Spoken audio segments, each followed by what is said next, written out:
Okay guys, so this is all three of my dogs in the pet gear. You'll notice that you can't really get them to sit, but when they do sit, they still have a lot of room. You'll see all the space that they do have while in the stroller. One can be over here, one can be over there, one can be in the back, so they have a really decent amount of space. So let's move them over to the Gen 7 pet stroller. Alright guys, you will see that it still is manageable, but you see how much more cramped they are and not as comfortable. They can manage. I mean, they're not miserable, but they just don't have the luxury of the space that they once did have in the Gen 7. So that's one thing. If you have multiple dogs, or if you have a larger dog, you may want to go with the Pet Gear No Zip double stroller, because you do get all that lovely space. Alright, so the next thing that we notice is that the Gen 7's carriage does sit a little bit higher than the Pet Gear carriage. I was worried about both of them actually fitting into my sedan, and honestly guys, they both fit into the sedan very good. They're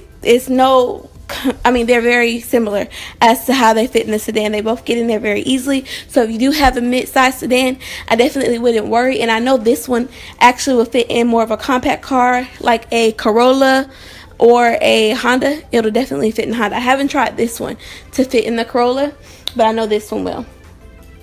Okay, so the next thing that you notice is both of the strollers have the large wheels, and both of them have the 360-degree turning, and both of them have a locking mechanism, so if you are going over rough terrain, the wheels will lock.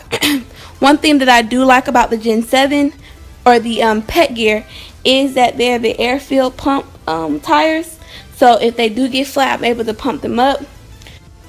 With the Gen 7, I don't know honestly what I would do if the tires went flat. There's no, like, for instance, on the Pet Gear, I'll show you, we have this little thing like on regular tires of a car, so if they go flat, I can fill it up right here. With the Gen 7, none of the tires come with that, so I'm not exactly sure what would happen if I got a flat tire. So that is another thing to consider. Okay, now when we look at the access points, Gen 7 actually has, the Gen 7 has one more access point than the Pet Gear. The Pet Gear, you can only access your dogs through the front. Sorry, Marley. With the Gen 7, you can access your dogs, of course, through the front, and you can also access them back here.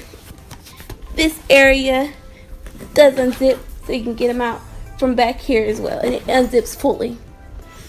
So that's a positive if you need to access them from the back. If you're back here and something's going on and you need to grab them out real quickly without getting all the dogs or what have you, that would be a good thing to have. Another thing that I love on the Gen 7 pets is the compartment at the bottom. I love that it zips, and I love that it's accessible if the dogs are in there or not. One thing about the Pet Gear, A, it does not zip, and B, it's not greatly accessible when the dogs are in the stroller. So let's see, Marley and Zoe in there now, Bailey's roaming around. I have to lift it up, and then Zoe slides up to get to it. It's easy for me because I do have, my dogs are 5 and 6 pounds, so it's easy for me to lift it up. But if you have a 60-pound dog, that's something to consider. You won't be able to really get into there as easily when your dog is in the car or in the stroller. Another thing that I do like about the Gen 7 is that it comes with 2 really good cup holders and a storage compartment. That comes with the stroller. I did add this little bag to it. I got this from Bye Bye Baby. It's just a normal child stroller bag, so it gives me 2 more additional cup holders, little storage compartment, and things of that nature. With this, I said this in a previous video, this cup holder is pretty much useless. I don't really like it. Just because it tilts so far back, it's hard to put anything in there. And it does come with that little cup holder right there and a little compartment right there. So I do like that the Gen 7 has a little bit more storage for my needs, for if I want to put my phone up or if I want to have more than one drink. It's easier to do so on the Gen 7 stroller.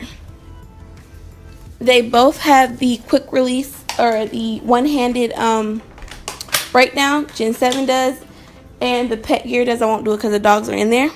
They both have the foot brake on the back. Gen 7 and the Pet Gear. And they both have the shock absorption. So if we do get on bouncy terrain, the shocks will absorb some of the bounce so the dogs won't feel uncomfortable in the stroller. So the price point is extremely different. So you may want to take that into consideration when you're looking at purchasing the Gen 7 pet stroller or the Pet Gear.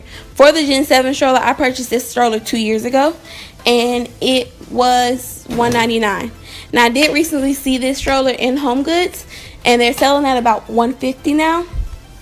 And the Pet Gear no zip double pet stroller comes in at a whopping $400. So you may want to take that into consideration as well.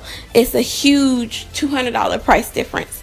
So you want to look at that, because at the end of the day, they're both really good strollers. It just depends on your personal preference. So you want to look at that. Now, if I were to judge both of these strollers on quality, honestly, for me, the Gen 7 would win. I do feel like it's made of a little bit better quality. The wheels never shake on me. It's always a smooth ride. Sometimes the Pet Gear's wheels will shake when I go from uneven terrain to even terrain. Like if I come out of the grass and hop on the cement, it'll shake a little bit until it straightens out. Sorry, guys. But the Gen 7 doesn't do that. It's a little bit more of an easy push. And it's just a little bit more sturdy, in my opinion, than the Pet Gear stroller. So if we just go over it, the pros of the Pet Gear are mainly its size. Its size is what is the really selling and the key point on this stroller. And again, it's a sturdy stroller, and it works well. And I've used it a lot. I've had it for about a month now, and we've gone a lot of places in it, and it works really well. And I do feel like the dogs are a bit more comfortable in this stroller because of the size. And with the Gen 7, it's a little bit more, in my opinion, sturdy. And the manufacturers had the dog mom in mind when they added this nice cup holder on the top and the storage compartment that zipped in the bottom. I feel like they had the owner in mind when creating this stroller. So at the end of the day, I wouldn't tell you to get one stroller or another, because I love them both, and I'm going to keep them both. Sometimes I'll use the Gen 7 stroller, and then sometimes I'll use the Pet Gear stroller. I think they're both good buys. I would recommend you buy either one of these. You just have to decide, do you want the size or do you want smaller? Okay, guys, so that was my review on the Gen 7 versus the Pet Gear stroller. They're both amazing strollers, and I would recommend you buy either one. And they both, some of them, like the Gen 7 will get ahead on one, and the Pet Gear will get ahead. So they're kind of coming in pretty even when you look at both and you really break it down. And I feel like either one is a really good purchase. So definitely thank you for watching those jerkies ×3. Please do not forget to like, comment, and subscribe, and share this video. Also, if you have any questions, feel free to email me or leave a comment below. Bye, guys.